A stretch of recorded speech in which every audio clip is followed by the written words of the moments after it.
नमस्कार, मेरा नाम है विमल कुमार और मैं अभी हूँ झारखंड के गोड्डा जिला के पथरगामा प्रखंड अंतर्गत ये जो देख रहे हैं SBSSTS जनजातीय कॉलेज पथरगामा में। अभी 17 सितंबर से 2 अक्टूबर तक 15 दिवसीय स्वच्छता ही सेवा है कार्यक्रम चल रहा था। इस कार्यक्रम में यहाँ पर आप लोगों को बोट कैसे चलाया जाता है, वाटर बोट्स कैसे चलाए जाते हैं, डूबते हुए को कैसे सुरक्षित रूप से निकाला जाता है पानी से, इन सब की ट्रेनिंग दी जाएगी आप लोगों को। और साथ ही साथ एक लाइसेंस आपको बना देख रहे हैं कि स्वच्छता पर जो कार्यक्रम चल रहा है, स्वच्छता पखवाड़ा, उसके समापन कहीं भी ऐसे वाटर बॉडीज में आप बोट चला सकते हैं। और आने वाले समय में हम लोग बोट भी खरीद करके देंगे। तो आप लोग जो देखते हैं बाहर बड़े बड़े जगह पर, जैसे पतरातू में या और कहीं घूमने जाते हैं, बड़े बड़े डैम में, वहाँ पे बोटिंग होती है, मोटर बोट चलते हैं। तो अगर जिसको स्विमिंग आता हो, 3 मिनट में 100 मीटर स्विमिंग करने की एक मिनिमम क्राइटेरिया है, या किसी और को भी जो आपके घर में है, आपके गांव में है, उनको आप बताइए।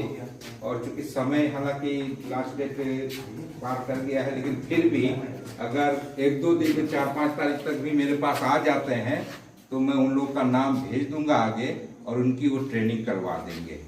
तो आने वाले समय में अभी हम लोग वाटर बोट स्पोर्ट्स शुरू करने जा रहे हैं गोड्डा में। तो उनको वो लाइसेंस अगर मिल जाएगा वो ही चला सकते हैं। जैसे गाड़ी चलाने के लिए लाइसेंस की आवश्यकता होती है, उसी तरीके से वाटर बॉडीज में जहाँ डैम होता है, नदी होता है, वहाँ पे बोट चलाने के लिए भी लाइसेंस की आवश्यकता होती है। बिना लाइसेंस के अगर आप चलाते हैं और कानून से अगर पकड़े जाते हैं तो ये गैर कानूनी होता है और उस पर आपके ऊपर कई धाराएं लग सकती है।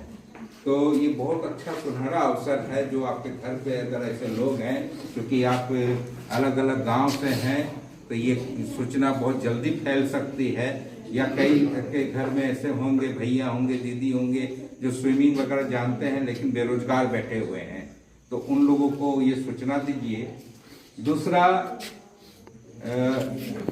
हर एक गांव में हम लोगों ने सिद्धू कानू युवा खेल क्लब का गठन किया हुआ है। उसका रजिस्ट्रेशन होना है 1860 सोसाइटी एक्ट के अंदर। और तो वो रजिस्ट्रेशन आप लोग को पता भी होगा, कई लोग तो जानते भी होंगे, क्योंकि गांव से अगर जो जानते हैं तो इनका गठन हो चुका है। उनका रजिस्ट्रेशन करवाई सरकार प्रति क्लब को 25,000 रुपए दे रही है, जिसमें आप खेल का सामान या अगर कला का माहौल है, संगीत का माहौल है तो वाद्य यंत्र खरीद सकते हैं या कलाकारों का कॉस्ट्यूम खरीद सकते हैं। इसके लिए प्रत्येक ग्राम में एक क्लब का गठन हुआ है। प्रत्येक क्लब को सरकार 25,000 रुपए पैसा दे रही है। तो इसका भी प्रचार प्रसार आप लोग कीजिए। और जो अगर हैं अगर आप लोग ही में से कोई हैं तो इसका जरूर रजिस्ट्रेशन करवाइए।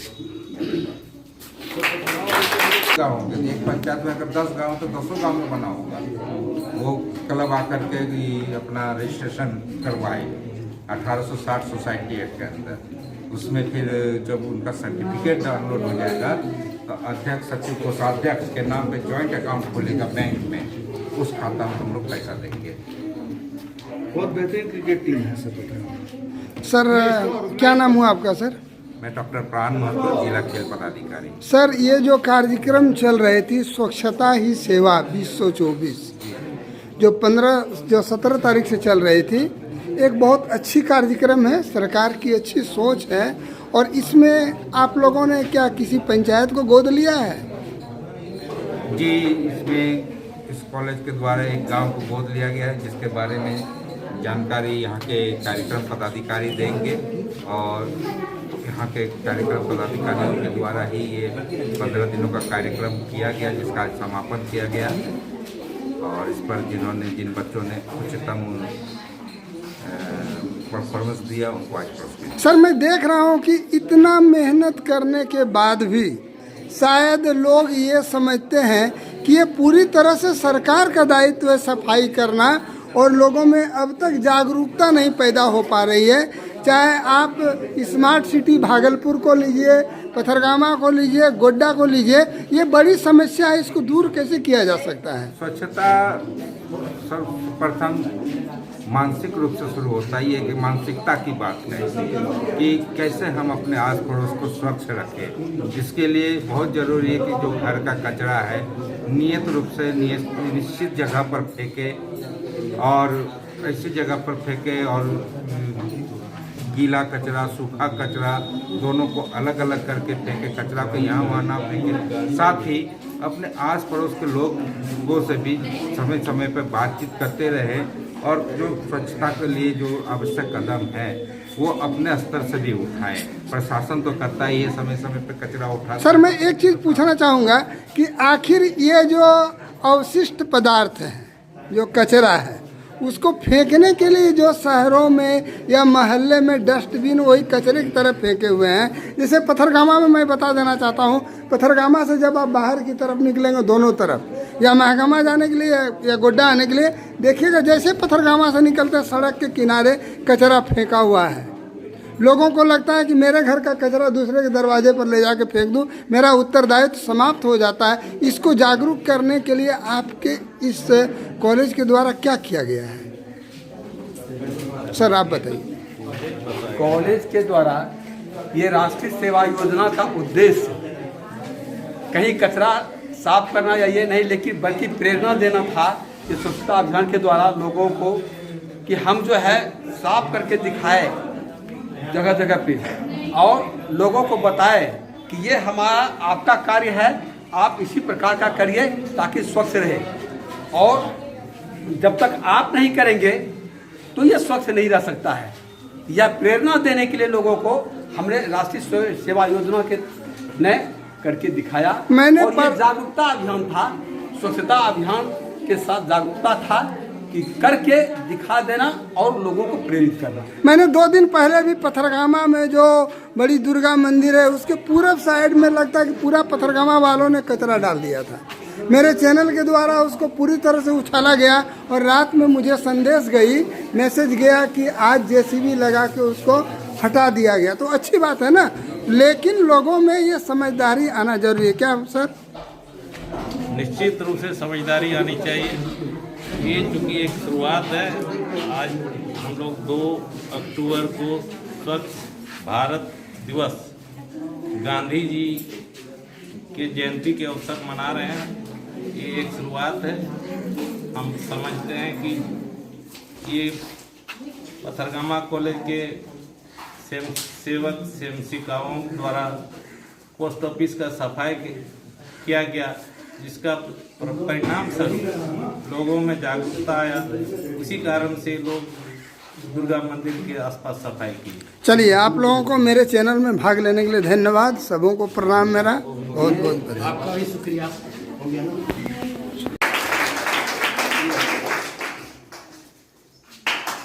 स्वच्छता ही सेवा 2024 में कार्यक्रम जो कि पथरगामा महाविद्यालय के साल में चल रही है। घोषणा करेंगे या अध्यक्ष जी अपना अभिभाषण देंगे, लेकिन हम स्वयंसेवकों से यहाँ पर ये जो स्वच्छता कार्यक्रम चल रही थी, 2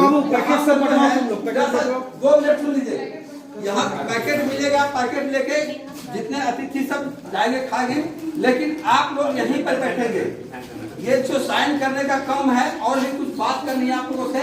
विद्यार्थी एक भी नहीं जाएंगे बाहर, सभी स्वयंसेवक क्या हम पर रहेंगे। यही कहना है, जो फौरन है वो पूरा कर लेंगे। अच्छा, तो घोषणाएं जानकारी मैं आप लोगों को दे देता हूँ।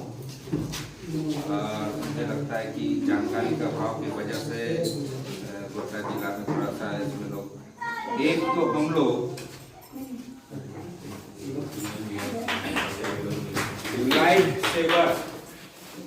लाइफ सेवर ट्रेनिंग दे रहे हैं। इसमें सुनिए सुन लीजिए, क्योंकि सबसे बड़ी जो समस्या जो उठाए हुए हैं बेरोजगारी की, तो एक ट्रेनिंग हम लोग दे रहे हैं, वाटर स्पोर्ट्स ट्रेनिंग। और बहुत जल्दी ही इसको, हालांकि अभी मीडिया वगैरह में ना डालेंगे,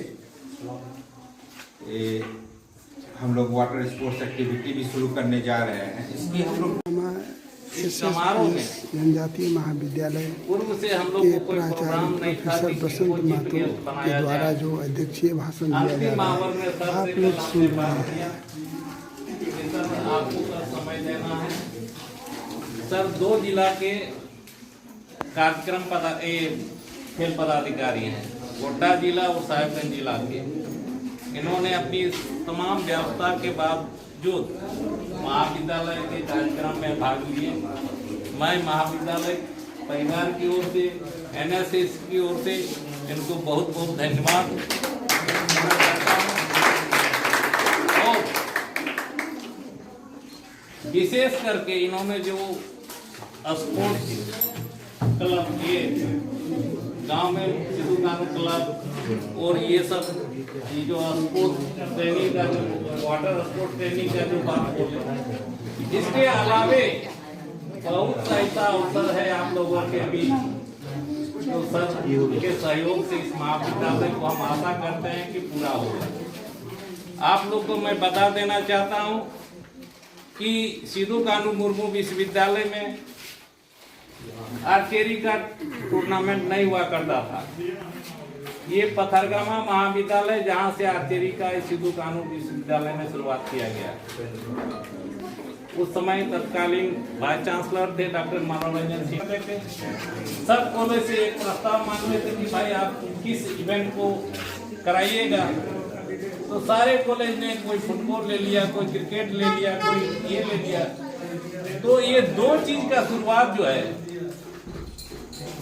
पथरगामा कॉलेज ही है, चाहे आर्चरी का हो चाहे हैंडबॉल का हो। ये दोनों टीम पहला जब हम आर्चरी का कराए उस समय मेरे पास ना आर्चरी का सामान था। अब उस परिस्थिति में मैं विश्वविद्यालय की मीटिंग में बोल चुका था कि भाई आप आर्चरी कर लेंगे। मैंने अडानी को लिख के दिया कि सारे विद्यार्थी, छात्र एवं छात्राएं जो हमारे प्राचार्य महोदय जो वक्तव्य दे रहे हैं खेल के बारे में, इस कॉलेज के बारे में, उसको बड़ी गौर से गंभीरता से सुन रहे हैं। देखिए इस महाविद्यालय के जो व्याख्याता लोग हैं वो लोग भी बड़ी गौर से सुन रही हैं। वहाँ से जो टारगेट आया वो फॉर्म पे आया, आर्चरी आया, जो लोकल यहाँ जो होता है वही आ गया। आप सोच सकते हैं कल मेरे यहाँ इवेंट आर्चरी का टूर्नामेंट है, मेरे पास कोई संसाधन यहाँ उपलब्ध नहीं है। किस परिस्थिति में हम खेल का ये शुरुआत करते, रांची में उपलब्ध नहीं था। हमने जमशेदपुर में कांटेक्ट किया, यहाँ से अपने ATM से पैसा ट्रांसफर किया, जमशेदपुर बस से आया तो दूसरे दिन आर्चरी का टूर्नामेंट शुरू हुआ। और संयोग से देखिए कि ऑल इंडिया लेवल पर एक लड़का था राजा सिंह दुमका का, वो उसको हमने यहाँ से सर्टिफिकेट दिया आर्चरी का। वहाँ जब तक विश्वविद्यालय बोला कि जब तक आप सब सर्टिफिकेट नहीं दीजिएगा हम खेलने भेज नहीं सकते। नतीजा हुआ कि ऑल इंडिया यूनिवर्सिटी पर वो टॉप गोल्ड मेडल लेके आया सिद्धू कानू।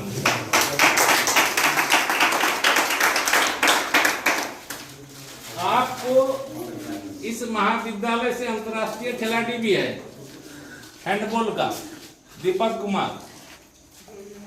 और अभी पिछले वर्ष जो हमारा विद्यार्थी यूनिवर्सिटी खेलने के लिए गया था हैंडबॉल का, SP कॉलेज वाला, क्योंकि संजीवन कॉलेज दुमका महारो में था, वहाँ का टीम, क्योंकि हमारे कॉलेज की टीम सब खेलने के लिए चाहता ही नहीं, क्योंकि हार जाएंगे। क्योंकि मेरा लड़का और लड़की का दोनों टीम हैंडबॉल का बहुत अच्छा है, वो विश्वविद्यालय स्तर पर प्रथम आया है पहले, दूसरा खेल तो लोग होने ही नहीं दिया। इस बार मेरा प्रयास है कि इस कॉलेज में ही हैंडबॉल का खेल हो। दूसरी बात की आर्चरी का भी सर हैं, हम प्रयास करेंगे कि मेरे यहाँ टारगेट है, धनुष है, सब मैंने तीर है, हम उसका भी स्टेडियम के लिए प्रयासरत है कि वहाँ का स्टेडियम का कार्य होगा।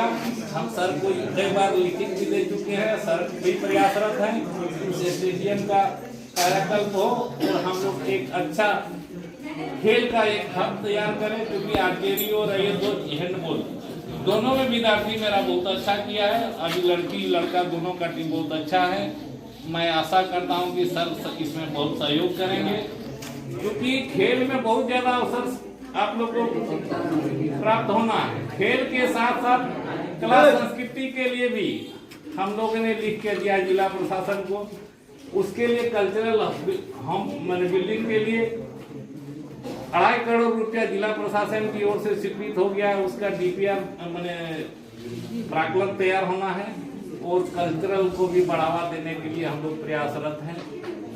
हम चाहते हैं कि सर के सहयोग से जिला स्तर पर जो या कॉलेज स्तर का जो वार्षिक फंक्शन होगा मेरा कल्चरल का या खेल कूद का, उसमें हम चाहते हैं सर क्या महाविद्यालय की ओर से कुछ सहयोग हो। मैं इन्हीं शब्दों के साथ आप सबको इस 15 दिन के कार्यक्रम में भाग लेने के लिए बहुत बहुत धन्यवाद। मैं इन्हीं शब्दों के साथ